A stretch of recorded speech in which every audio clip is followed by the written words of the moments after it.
Hello friends, so welcome back to our channel Darawani Dastan. I hope आप में से बहुत सारे लोग यही सोच रहे होंगे कि मैंने इतने टाइम से कुछ वीडियो क्यों अपलोड नहीं किया। और मैंने इस बारे में कुछ टाइम पहले एक पोल भी डाला था अपने इंस्टाग्राम पे और अपने यूट्यूब पे भी कि क्या मुझे अपने फेस के साथ वीडियोस बनाना चाहिए, बिकॉज मेरे पास्ट कुछ वीडियोस में व्यूज तो आ रहे थे बट उतना ज़्यादा एंगेजमेंट, आप लोगों का लाइक्स और कमेंट नहीं था। तो मुझे आप लोगों ने यही सजेस्ट किया था कि मुझे अपना फेस भी दिखाना चाहिए। तो अब से मैं अपने ऐसे ही वीडियोस बनाऊंगी जैसे मेरा पुराना फॉर्मेट रहता था। तो आई होप आपको ये वीडियोस अच्छे लगें, आप इस चैनल को ऐसे ही प्यार देते रहें और ऐसे ही इस चैनल को ग्रो करने में हेल्प करें। तो आज की जो हॉरर स्टोरी मैं आपके लिए लेके आई हूँ, ये मुझे एक सब्सक्राइबर ने भेजी है। और ये एक रोड की हॉरर स्टोरी है। ये जब मेरे को हॉरर स्टोरी मिली तब मैंने सुना और मुझे ये थोड़ी बहुत कहीं ना कहीं बहुत ज़्यादा रिलेटेबल लगी, क्योंकि ऐसा कहीं ना कहीं मेरे साथ भी कुछ साल पहले हुआ था। तो मैंने सोचा कि ये एक्सपीरियंस मुझे आप लोगों के साथ भी शेयर करना चाहिए। स्टोरी में आगे बढ़ने से पहले, जिसने अभी तक मुझे इंस्टाग्राम पे फॉलो नहीं किया है, इंस्टाग्राम का लिंक मैंने डिस्क्रिप्शन बॉक्स में दिया है, आप जाके मुझे फॉलो कर सकते हैं।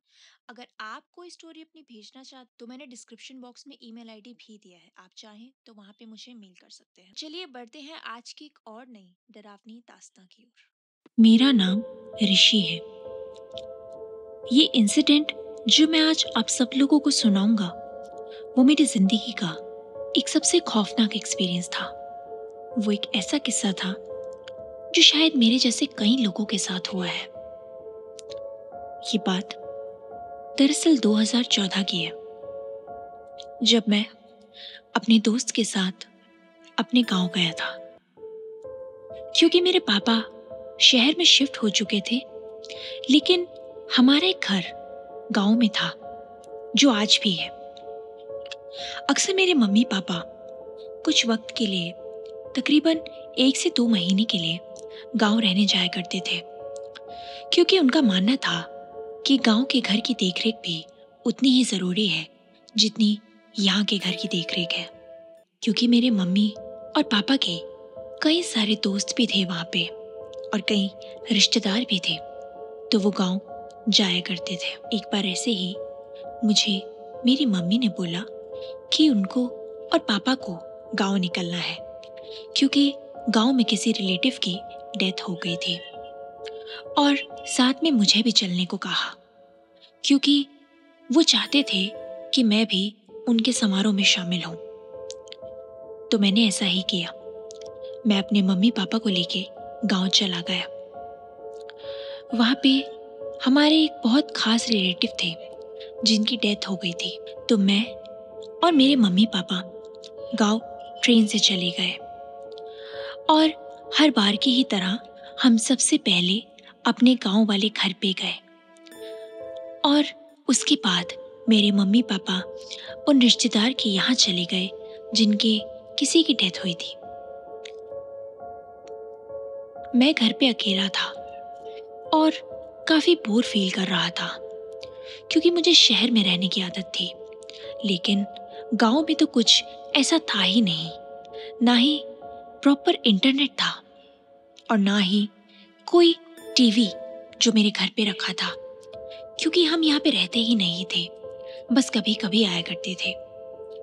तभी मुझे ध्यान आया कि पास में ही मेरा एक दोस्त रहा करता था, लेकिन शायद वो मुझे अब ना पहचाने, क्योंकि काफी साल पहले ही मैं गांव से शहर चला गया था। मैं अब अपने दोस्त के घर जा पहुंचा। मैंने उसके घर का दरवाजा खटखटाया और सबसे अमेजिंग बात ये थी कि दरवाजा खोलने वाला ही मेरा दोस्त था और उसने देखते ही मुझे पहचान लिया। उसने मुझे घर में अंदर आने के लिए कहा।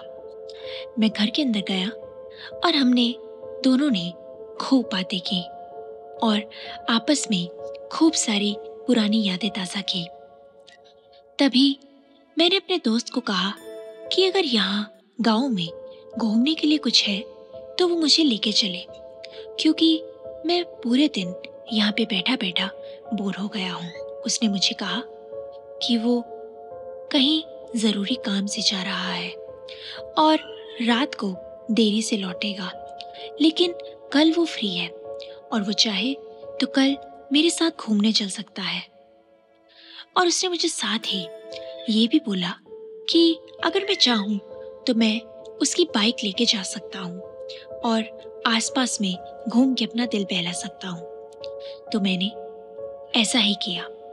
मैं अपने दोस्त की बाइक की चाबी लेकर बाइक लेकर निकल गया और आसपास का चक्कर लगाने लगा। गांव में अब बहुत सारी डेवलपमेंट हो चुकी थी, तो बहुत सारे रास्ते शायद नए थे जिन्हें मैं नहीं जानता था।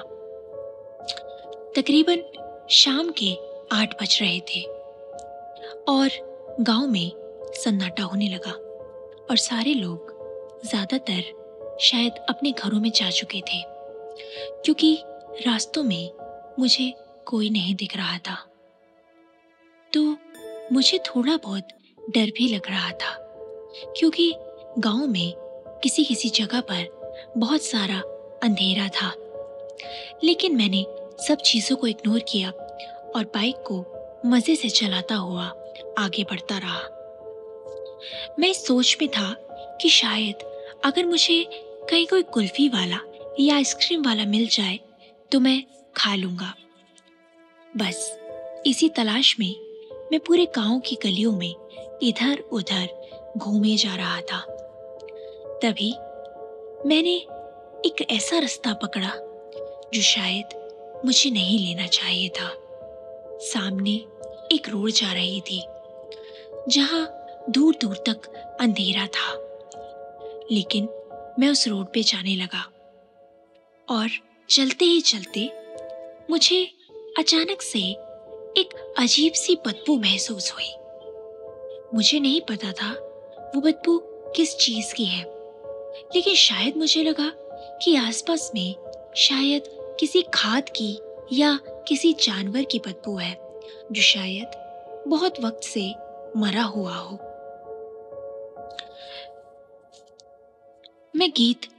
मैं गाने गुनगुनाता हुआ आगे बढ़ ही रहा था। इतने में ही मुझे अचानक से मेरे बाइक के पीछे वाली सीट पे एक वजन महसूस हुआ।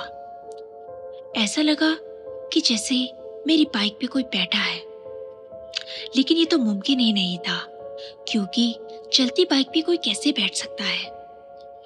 मैं बिना बाइक रोके आगे चलता गया और ये सोचने लगा कि शायद ये मेरा एक वहम था। लेकिन इतने में ही मुझे दोबारा से एक अजीब सा दबाव महसूस हुआ। ऐसा लगा कि जो पीछे बैठा है वो शायद हिल रहा है। तभी मेरी बाइक भी हल्की सी डिसबैलेंस हो गई। मैंने तुरंत एकदम झटके से बाइक रोक दी, पीछे मुड़ा और फटाफट से देखा, लेकिन मेरी बाइक के पीछे कोई नहीं था। मुझे बहुत अजीब लग रहा था। मैंने सोचा कि शायद मुझे ये वहम हो रहा है, तो मैंने फिर बाइक स्टार्ट की और चलता गया।